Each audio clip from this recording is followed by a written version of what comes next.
BJP দেখিলোঁ, কংগ্ৰেছ দেখিলোঁ, এতিয়া BJP দেখিছোঁ। সকলোখিনি একেই, চব লংকাত গ'লে ৰাৱণ হৈ যায় প্ৰথম কথা।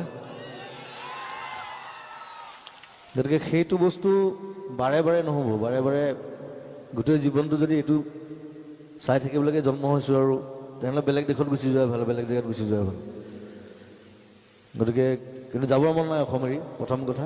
আৰু এইটো নিজৰ দায়িত্ব বুলি হ'ব আমাৰ যে কিবা এটা বেয়া হৈছে অসমৰ কাৰণে, সেইটো কাৰণে ওলাই আহিছোঁ। মই কোনো ৰাজনীতিবিদো নহয়, মই ৰাজনীতিৰ লগত জড়িতও নহয়, মই কংগ্ৰেছীও নহয়, BJPও নহয়, মই AGPও নহয়। প্ৰথম কথা NRC পিছত কে পিছত MPR, তাৰপিছত কি হয় নাজানো। মই ফটকৈ খং উঠিলে বেয়া শব্দ ওলাই যাম মোৰ মুখৰ পৰা, চৰি, আজি নকওঁ।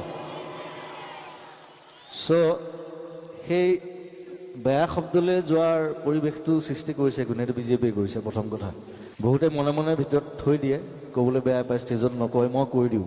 মই ভয় কৰা মানুহ নহয়, কাকো ভয়ো নকৰোঁ, কাকো খাতিৰো নকৰোঁ, ঘেণ্টা খাতিৰ নকৰোঁ কাকো, BJP হওক কংগ্ৰেছ হওক।